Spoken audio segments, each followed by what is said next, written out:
Une des valeurs africaines les plus soumises à l'influence occidentale aujourd'hui, c'est bel et bien la coiffure. Les tresses, qui par le passé constituaient l'un des premiers déterminants de la beauté féminine en Afrique, se trouvent largement dominées par les facteurs extérieurs. Elles sont de plus en plus rares. Les femmes noires d'Afrique, qui mettent en valeur leurs cheveux noirs naturels, sans faire recours aux modèles et accessoires occidentaux. Un virage à 90 degrés, ayant pour conséquence l'abandon total de ces coiffures originales qui ont fait les beaux jours de la beauté africaine par le passé.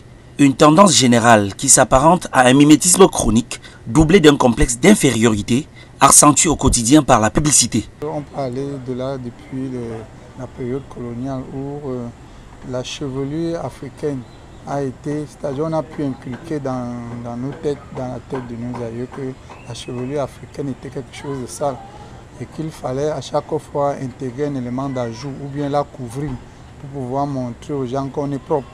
C'est dans ce sens qu'au fur et à mesure des années passent, on se rend de plus en plus compte, on se rend en fait compte que c'est devenu un effet d'imitation, c'est-à-dire qu'on veut ressembler en fait à quelqu'un. Et cette personne à qui on veut ressembler, c'est le modèle qu'on nous a toujours présenté comme cela, comme le modèle de société idéale, comme modèle je sais pas, de propreté, tout ce qui va avec. D'où donc l'importation de tout ce qu'on appelle les chevelures, des mèches et tout ce qui se trouve chez nous, qui se remarque beaucoup plus par la gente féminine en Afrique. Le discours sur le dénigrement des cheveux noirs s'est prodigieusement accentué et a fini par pousser les uns et les autres à abandonner ces modèles d'antan, désormais rangés dans les oubliettes. Suis-moi, crochet, cigarette, petite natte, torsadet, pompon ou alors matoba, ces coiffures africaines authentiques se trouvent en voie de disparition devant une montée en puissance des looks constitués de greffes et de mèches. Dans les salons de coiffure, la demande en modèle africain est pratiquement rare lorsqu'elle n'est pas tout simplement nulle. Beaucoup plus coiffure occidentale parce que les gens sont un peu dans la mode. Donc on dit que les coiffures africaines là, que ce n'est plus sur le marché. Bon, c'est rare. C'est rare que les gens passent encore la commande des coiffures africaines. Les raisons du choix des modèles et accessoires de coiffure occidentales par les femmes noires d'Afrique sont diverses et variées. Elles choisissent ces looks pour leur flexibilité, leur facilité, ainsi que leur avantage en matière de gain de temps. Certains disent que ça leur permet de vite sortir de la maison. Tu vois un peu, si elle n'a pas eu le temps le week-end d'aller se coiffer, elle peut se sauver avec ça en semaine pour pouvoir encore attendre le week-end pour faire un peu quelque chose sur sa tête. Oui. Donc on appelle ça la roue de secours. Les tresses naturelles font mal, très mal parfois, qu'elles n'encouragent pas toujours les femmes à les solliciter pour se rendre belles. La durée minimale de confection d'une coiffure ordinaire type africain est de 30 minutes. Il existe par ailleurs des modèles qui peuvent durer plusieurs heures, voire plusieurs jours, selon qu'ils varient de simples nattes au mini rasta. Parmi ces tresses de modèles anciens, les grosses nattes sont les plus sollicitées. Toutefois, dans le sac d'une femme à grosses nattes se cache une multiplicité de perruques. Les nattes, c'est beaucoup plus pour les perruques. C'est ça qui est sur le marché maintenant. Beaucoup de femmes font des nattes pour porter les perruques. Pendant plusieurs années, on s'est mis à l'esprit que la valorisation des coiffures africaines est un pari perdu d'avance à cause de la délicatesse des cheveux noirs. On brandit ça et là que leur entretien est difficile et le besoin de souplesse une chimère. Une pensée négativiste qui a entraîné une ruée vers les modèles et accessoires d'origine occidentale, au grand désarroi de nos valeurs identitaires propres, aujourd'hui jetées dans l'abîme.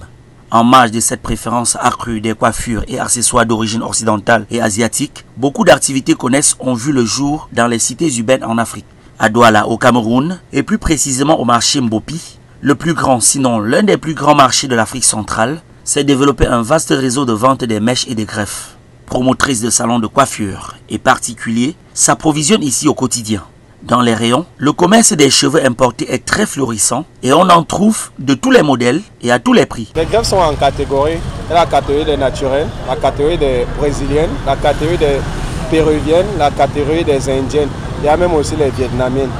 Et maintenant, les prix varient en fonction de la catégorie et de la taille.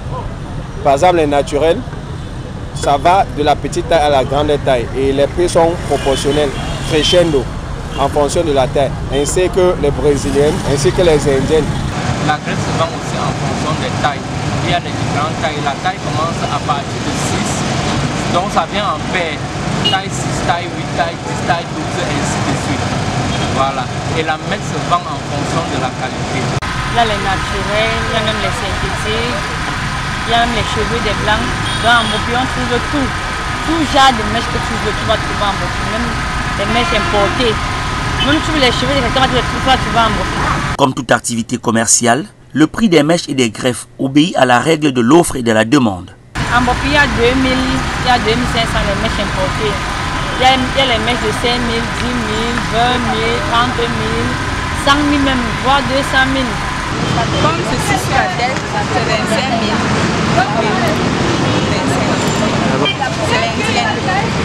Bien que les prix soient homologués, la vente est aussi fonction du pouvoir d'achat du client que l'on a en face de soi. Les mèches et les greffes de différents prix, on n'a pas de prix. Sauf le vendeur qui connaît le prix, de la cliente. Des mèches au marché Mbopi. On en trouve pour tous les âges, pour toutes les catégories sociales et même de tout type. Même un enfant de 6 mois, les petits rastas là, il y a les mèches pour ça. Il y a les perruques pour les grandes personnes. Même pour les cadavres, il y a les perruques pour les cadavres. Et comme tout business, il y a des moments de faible demande, mais aussi des périodes où les commerçants font de bonnes recettes. Les périodes idéales, il y a les fêtes de fin d'année, il y a les grandes vacances. Puisque pendant les grandes vacances, comme les consommateurs sont beaucoup plus les jeunes entre 20 ans et 30 ans. Et vous voyez que pendant les vacances, beaucoup plus, soit les élèves et les étudiants, quand ils sont en vacances, ils achètent beaucoup plus de greffes pour se mettre à l'aise pendant les vacances. Et aussi la période des fêtes où tout le monde veut être fashion, comme les filles aiment souvent le dire. Donc, pendant la période de fête, il y a beaucoup plus de demandes des greffes. Et aussi les grandes vacances. Ce sont les périodes où il y a assez de marché. Pour le moment, c'est chaud. Pour le moment, c'est chaud. Pour le moment, actuellement, comme aujourd'hui, je suis rentré facilement sans vendre. Pour le moment, le marché, ça s'adore actuellement. De la vie de Moussa, à chaque jour suffit sa peine. Il n'est pas question de définir une période de bon marché ou non. Pour lui, chaque jour est un de bon. Pour les mèches passent à tout moment. Et à tout moment, les femmes se rendent belles. Les temps ne sont pas durs pour les mèches. Sauf si ça va marcher, il y a le moment où ça va marcher est dur.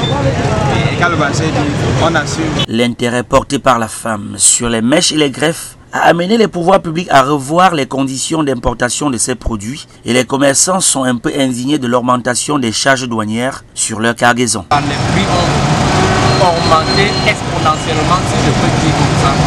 Moi, à cause de la douane camerounaise est tellement, la douane augmente de jour en jour. Donc franchement, si le gouvernement pouvait revoir la douane, ça pourrait aussi nous favoriser la tâche. Dans les rues des métropoles camerounaises par exemple, il est difficile de rencontrer une femme sans perruque, greffe ou coiffure à mèche. À quelques exceptions près, celle-ci possède à la teinture des cheveux pour être au pas de la mode. Et quand bien même il est question de faire les afro-locks reggae ou alors de simuler le look des Kamsi ou bien des Menissi, c'est-à-dire les tradis praticiens, on procède encore à une utilisation des mèches sous le fallacieux prétexte de ce que ça vient de là-bas. Les établissements scolaires d'enseignement secondaire au Cameroun ont réussi le pari d'harmoniser les coiffures des élèves suivant un modèle naturel, unique et modeste. Dans le sous-système francophone, les filles sont tressées à 5 nattes maximum, tandis que dans le sous-système anglophone, celles-ci abordent de simples mini-cheveux. En dépit de toutes ces mesures singulières, l'invasion du marché de la coiffure africaine par des modèles et accessoires étrangers évolue à une vitesse exceptionnelle, mettant ainsi en péril les valeurs de la coiffure africaine. Les fils à tresses ont miraculeusement disparu des boutiques et le peu qui s'y trouve encore ne sert qu'à tresser les enfants de maternelle et quelques-uns de primaire. Quelques habitants des banlieues et des zones rurales au pouvoir d'achat faible s'attellent encore à se coiffer à l'ancienne, en attendant bien sûr l'occasion de s'offrir une perruque ou bien une mèche. Avec la disparition définitive de ces modèles de coiffures africaines, c'est une page de l'histoire des arts et civilisations noires qui s'efface, avec pour corollaire la détérioration de notre identité culturelle, marque indélébile de notre existence sur cette terre des hommes.